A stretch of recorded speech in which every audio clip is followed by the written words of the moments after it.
Hello ಗೆಳೆಯರೇ, video ನೋಡೋಕ್ಕೆ ಬಂದಿರತಕ್ಕಂಥ ಎಲ್ಲರಿಗೂ ಕೂಡ ಸ್ವಾಗತ. ನನಗೆ ಗೊತ್ತಿದೆ ನಿಮಗೆ ಮದುವೆ ಆಗೋದಕ್ಕೆ ಒಬ್ಬ ಹುಡುಗಿ ಬೇಕಾಗಿದ್ದಾರೆ ಅಂತ. ಸೊ ಈ ಒಂದು ಫೋಟೋದಲ್ಲಿ ಕಾಣಿಸ್ತಕ್ಕಂಥವ್ರು ನಿಮಗೆ ಓಕೆನಾ? ಇವರ ಡೀಟೇಲ್ಸ್ ಏನು ಅಂತ ಹೇಳ್ತೀನಿ ನೋಡಿ. ಮೊದಲನೇದಾಗಿ ಇವರ ಹೆಸರು ಬಂದ್ಬಿಟ್ಟು ಪ್ರಿಯಾಂಕಾ ಗೊಂಡ ಅಂತ. 25ರ ವಯಸ್ಸಿನ ಒಬ್ಬ ಹುಡುಗಿ. ಓದಿನಲ್ಲಿ BSc ಅಗ್ರಿಕಲ್ಚರ್ ಮಾಡಿರ್ತಕ್ಕಂಥ ಇವರು ಹುಟ್ಟಿದಂಥ ಊರು ಬಂದ್ಬಿಟ್ಟು ಯಾದಗಿರಿ ಜಿಲ್ಲೆಯ ಶಹಾಪುರ ಎಂಬ ಒಂದು ತಾಲೂಕಿನಲ್ಲಿ ಹುಟ್ಟಿದಂಥ ಊರು. ಮೊದಲನೇದಾಗಿ ಅಲ್ಲೇ ಹುಟ್ಟಿ ಬೆಳೆದಿರೋದರಿಂದ ಬೇರೆ ಒಂದು ಊರಿನ ಸಂಬಂಧ ಮಾಡಬೇಕು ಅಂತ ಇವರ ತಂದೆ ತಾಯಿಯವರ ಉದ್ದೇಶ ಪಡ್ತಾ ಇದ್ದಾರೆ. ಹಾಗಾಗಿ ಹೊರಗಿನ ಒಂದು ಸಂಬಂಧ ಹುಡುಕಾಟ ಮಾಡ್ತಾ ಇದ್ದಾರೆ. ಉದ್ಯೋಗದಲ್ಲಿ ಖಾಸಗಿ ಕೃಷಿ ಕಂಪನಿನಲ್ಲಿ ಫೀಲ್ಡಿಂಗಲ್ಲಿ ಕೆಲಸ ಮಾಡ್ತಾ ಇದ್ದಾರೆ, ಆಫೀಸರ್ ಅಂತ. ಆ್ಯಂಡ್ ಹವ್ಯಾಸದಲ್ಲಿ ನೈಸರ್ಗಿಕ ಕೃಷಿ ಆ್ಯಂಡ್ ಟ್ರಾವೆಲ್ಲು ಟೂರು ಅಂತ ಮಾಡೋದಂದರೆ ಇವರಿಗೆ ಪಂಚಪ್ರಾಣ ಅಂತ ಈ ಒಂದು ಪ್ರಿಯಾಂಕಾ ಅವರು ಹೇಳಿದ್ದಾರೆ. ತುಂಬ ಚೆನ್ನಾಗಿದ್ದಾರೆ ನೋಡೋದಕ್ಕೆ. ಆ್ಯಂಡ್ ಶರೀರದಲ್ಲಿ ಸ್ವಲ್ಪ ದಪ್ಪ ಇದ್ದಾರೆ ಅಷ್ಟೇ, ಅದು ಬಿಟ್ಟರೆ ಮತ್ತೇನು ಕೂಡ ಇವ್ರ ಹತ್ರ ಸಮಸ್ಯೆ ಇಲ್ಲ. ಇನ್ನು ಕುಟುಂಬದ ಮಾಹಿತಿ ನೋಡೋದಾದರೆ ತಂದೆಯೊಬ್ಬರು ಒಳ್ಳೆಯ ರೈತರು, ತಾಯಿಯವರು ಕೃಷಿ ಕೆಲಸ ಮಾಡ್ತಾರೆ ತಂದೆಯವರ ಹೊಲದಲ್ಲಿಯೇ. ಇಬ್ಬರು ತಮ್ಮಂದಿರಿದ್ದಾರೆ, ಅವರು ಕೂಡ ಕೃಷಿಯಲ್ಲಿದ್ದಾರೆ. ಓದಿರ್ತಕ್ಕಂಥ ಹುಡುಗಿ ನಮ್ಮ ಒಂದು ಕುಟುಂಬದಲ್ಲಿ ಅಂದರೆ ನಾನು ಪ್ರಿಯಾಂಕಾ ಗೊಂಡ ಅಂತ ಹೇಳಿರೋದು. ಇವರ ಬೇಸಿಕ್ ಇನ್ಫಾರ್ಮೇಷನ್ ತಿಳ್ಕೊಂಡ್ವಾ. ಇವರಿಗೆ ಹುಡುಗ ಯಾವ ರೀತಿ ಇರಬೇಕು ಆ್ಯಂಡ್ ಅವ್ರ ಹತ್ರ ಇರಬೇಕಾಗಿರ್ತಕ್ಕಂಥ ಪಾಯಿಂಟ್ಸ್ಗಳೇನು ಅಂತ ಅದನ್ನು ನಾನು ತಿಳಿಸ್ತೀನಿ ಬನ್ನಿ. ಮೊದಲನೇದಾಗಿ ಪ್ರಿಯಾಂಕಾ ಅವರು ಇವರ ಮನೆಯಲ್ಲಿ ಓದಿರ್ತಕ್ಕಂತಹ ಒಬ್ಬಳು ಹೆಣ್ಣು ಮಗಳಾಗಿರೋದ್ರಿಂದ ಇವರನ್ನ ಮದುವೆ ಆಗುವಂಥ ಹುಡುಗ ಸಹ ಒಬ್ಬ ಒಳ್ಳೆಯ ಓದಿರ್ತಕ್ಕಂತಹ ಹುಡುಗ ಆಗಿರಬೇಕು. ಅರ್ಥ ಆಯ್ತಾ? ಸೊ ನೀವು ಜಾಬ್ ಮಾಡ್ತಿರೋ ಇಲ್ವೋ ಅದು ಸೆಕೆಂಡ್ರಿ, ಒಟ್ಟಿನಲ್ಲಿ ನೀವು ಓದಿರುವವರ ಹುಡುಗ ಆಗಿದ್ದರೆ ನಾನು ಓಕೆ ಅಂತ ಹೇಳಿದ್ದಾರೆ. ಆ್ಯಂಡ್ ಕೃಷಿಗೆ ಗೌರವ ಇರುವವನು, ಜಮೀನು ಬಳ್ಳಿ ಇದ್ದವನು ನನಗೆ ಬೇಕು.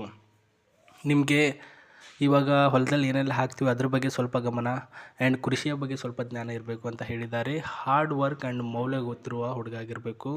ಕುಟುಂಬದಲ್ಲಿ ಎಲ್ಲರನ್ನು ಪ್ರೀತಿಸುವಂತಹ ಒಬ್ಬ ಹುಡುಗ ಆಗಿರಬೇಕು ನೀವು ಅಂತ ಹೇಳಿದ್ದಾರೆ. ಆ್ಯಂಡ್ ಅದೇ ರೀತಿಯಾಗಿ ಮೂರನೇ ಪಾಯಿಂಟಲ್ಲಿ ಹೇಳಿರೋದು ಹಾರ್ಡ್ ವರ್ಕ್ ಅಂದರೆ ಮೌಲ್ಯಗಳ ಬಗ್ಗೆ ಗೊತ್ತಿರುವಂಥ ಹುಡುಗ, ಕುಟುಂಬದಲ್ಲಿ ಎಲ್ಲರನ್ನು ಸ್ವಭಾವ ರೀತಿಯಿಂದ ನೋಡಿಕೊಂಡು ಹೋಗುವಂಥ ಹುಡುಗ, ನನ್ನ ಕನಸುಗಳನ್ನು ಈಡೇರಿಸಿಕೊಳ್ಳುವಂಥ ಹುಡುಗ, ಅವನ ಜಾತಿ ನನಗೆ ಬೇಕಾಗಿಲ್ಲ, ಒಟ್ಟಿನಲ್ಲಿ ದೇವರ ಭಕ್ತ ಆಗಿರಬೇಕು, ಮಾಂಸಾಹಾರ ತಿನ್ನಬಾರದು ಅಂತ ಹೇಳಿದ್ದಾರೆ. ಈ ರೀತಿಯ ಹುಡುಗ ಇದ್ದರೆ ದಯಮಾಡಿ ನನಗೆ ತಿಳಿಸಿ. ಚಿತ್ತೂರು ಬಿಟ್ಟು ಅಂದರೆ ಚಿತ್ರದುರ್ಗ ಬಿಟ್ಟು ಬೇರೆ ಯಾವ ಊರಿನವನಾಗಿದ್ದರೂ ಕೂಡ ನಾನು ಒಪ್ಪಿಗೆನ ನೀಡ್ತೀನಿ ಅಂತ ಹೇಳಿದ್ದಾರೆ. ನಿಮಗೆ ಈ ಒಂದು ಡೀಟೇಲ್ಸ್ ಎಲ್ಲನೂ ಇಷ್ಟ ಆಗಿದೆ, ಇವ್ರನ್ನ ಮದುವೆ ಆಗಬೇಕು ಅಂತ ಪ್ಲ್ಯಾನ್ ಇದ್ದರೆ ಈ ಒಂದು ಜಿಮೇಲ್ ಐಡಿಗೆ ನಿಮ್ಮ ರೆಸ್ಯೂಮ್ನ ಕಳಿಸಿ, ನಾವು ಚೆಕ್ ಮಾಡಿ ಅವ್ರಿಗೆ ಮೇಲ್ ಮಾಡ್ತೇವೆ.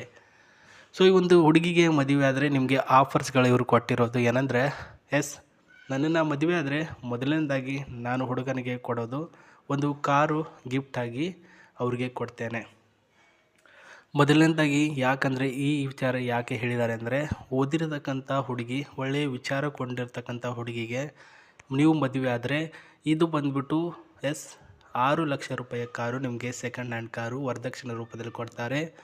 ಆ್ಯಂಡ್ ಎಲ್ಲರೂ ಕೂಡ ರೈತರಿದ್ದಾರೆ, ಇವರ ತಮ್ಮಂದರು, ಇವರ ತಂದೆಯವರು ಮತ್ತು ಇವರ ಫ್ಯಾಮಿಲಿ ಎಲ್ಲರೂ ಕೂಡ ರೈತಗಾರಿಕೆ ಕೆಲಸ ಮಾಡೋದ್ರಿಂದ 1 ಎಕರೆ ಗದ್ದೆ ಕೂಡ ಇವರ ಹೆಸರಿಗೇ ಬರುತ್ತೆ.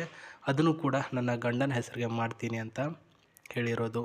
ತುಂಬ ಒಳ್ಳೆಯ ರೀತಿಯಲ್ಲಿ ಪ್ರೊಫೈಲ್ ಇದು ಸ್ನೇಹಿತರೆ, ಯಾರೂ ಕೂಡ ಮಿಸ್ ಮಾಡ್ಕೊಳಕ್ಕೆ ಹೋಗಬೇಡಿ. ಈ ಒಂದು ಕಾರಿನ ಸ್ವಲ್ಪ ಡೀಟೇಲ್ಸ್ ನಾನು ನಿಮಗೆ ತೋರಿಸ್ತೀನಿ ನೋಡಿ. ಒಂದನೇದಾಗಿ ಮೈಲೇಜಿಂಗ್ ಬಂದರೆ 18ರಿಂದ 20ರ ಒಂದು ಮೈಲೇಜಿಂಗ್ ಕೊಡ್ತಕ್ಕಂಥದ್ದು. ಈ ಒಂದು ಕಾರು ಬಂದ್ಬಿಟ್ಟು 160ರ ಸ್ಪೀಡಲ್ಲಿ ನೀವು ಓಡಿಸ್ಕೊಂಡು ಹೋಗ್ಬೋದು. ಆ್ಯಂಡ್ ಒಳಗಡೆ 5 ಸೀಟ್ಗಳಿದೆ. ಕಲರಿಂಗಲ್ಲೂ ಕೂಡ ಆರೆಂಜ್, ವೈಟ್, ಗ್ರೇ ಕಲರಲ್ಲಿ ನಿಮಗೆ ಸಿಗುತ್ತೆ. ಆ್ಯಂಡ್ ಯೂನಿಕ್ಯೂನ್ design and comfortable ride, budget friendly ಆಗಿರ್ತಕ್ಕಂಥ ಕಾರಿದು. ಒಳ್ಳೆಯ ಒಂದು ಬಜೆಟ್ ಫ್ರೆಂಡ್ಲಿ ಆ್ಯಂಡ್ ಒಳ್ಳೆಯ ಮಾಡರ್ನ್ ಲುಕ್ಕಲ್ಲಿ ತಯಾರಾಗಿರ್ತಕ್ಕಂಥ ಕಾರು ವರದಕ್ಷಿಣೆ ರೂಪದಲ್ಲಿ ನಿಮಗೆ ಬೇಕು ಅಂದರೆ ಅವರು ನಿಮ್ಮವರಾಗಬೇಕು ಅಂದರೆ ನಿಮ್ಮ ಮಾಹಿತಿಗಳಿಗೆ ಅವ್ರಿಗೆ ತಕ್ಕ ಹಾಗೆ ಇರಬೇಕು.